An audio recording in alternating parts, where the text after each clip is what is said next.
Bonjour. Extrait d'un procès contre les chrétiens.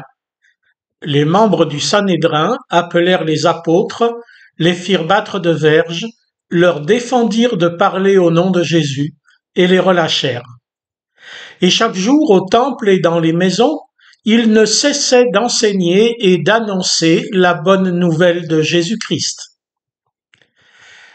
Aurions-nous mal compris ce que l'auteur entendait par temple? Ceux qui sont chrétiens pratiquants se retrouvent effectivement dans un temple ou dans une église selon, où ils sont ensemble et à l'abri, surtout à l'abri des autres gens. Nos temples sont donc nos maisons, pour dire comme notre verset. Tandis que le temple dont il parle, le temple de Jérusalem, c'était la place publique. Bien sûr, il y avait un sanctuaire, auquel seuls les prêtres accédaient et à proximité duquel seuls les hommes juifs pouvaient se rendre. Mais tout autour, sur l'esplanade qui en faisait partie, tout le monde pouvait se rendre. Et dans le Nouveau Testament, on y voit à plusieurs reprises Jésus lui-même, ses disciples, tout comme leurs adversaires, et la foule qui écoute plus ou moins, les changeurs et les marchands pour les bêtes des sacrifices, les mendiants devant l'entrée, bref, tout le monde. Aujourd'hui, lorsque nous intervenons sur la place publique ou dans les médias, ou dans la société d'une manière générale, c'est soit pour faire le bien, comme beaucoup d'autres gens, car les besoins sont grands, soit pour dire la même chose que presque tout le monde selon la mode et l'air du temps, soit enfin pour parler de nous, de notre histoire, de notre fonctionnement et tout ce qui fait que nous sommes des gens bien à nos propres yeux.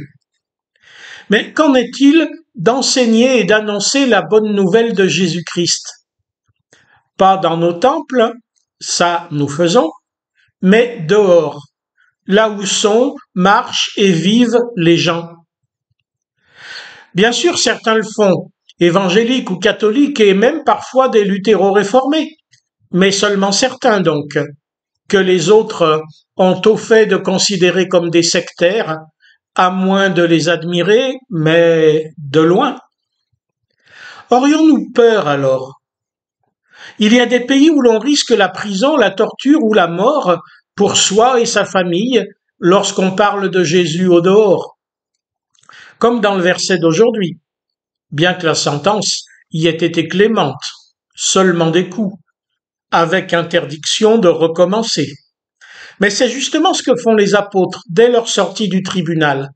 Ils recommencent à parler de Jésus. Ne l'aurait-il pas fait que nous ne serions pas là, que l'Église serait mornée et Jésus mort seulement pour quelques-uns? Or Jésus est mort pour tous, afin que ceux qui reçoivent l'Évangile lui fassent confiance et le suivent, soient guéris et sauvés, libérés. Et pour que l'Évangile soit reçu par nos familles, nos voisins, nos amis, par les gens que nous fréquentons et ceux dont nous croisons la route, il faut bien qu'il leur soit annoncé. Et par qui d'autre que ceux qui l'ont déjà reçu et en vivent? Aurions-nous besoin d'être un peu persécutés pour nous motiver à nouveau à témoigner? Espérons que non.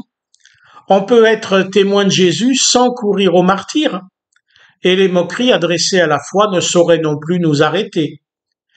Promenons-nous dans le temple, c'est-à-dire dehors, auprès des gens, pour leur annoncer que la vie véritable est en Jésus-Christ seul, et non dans les valeurs du monde qui abîment, blessent et tuent en prétendant être belles et bonnes. Ne nous taisons pas,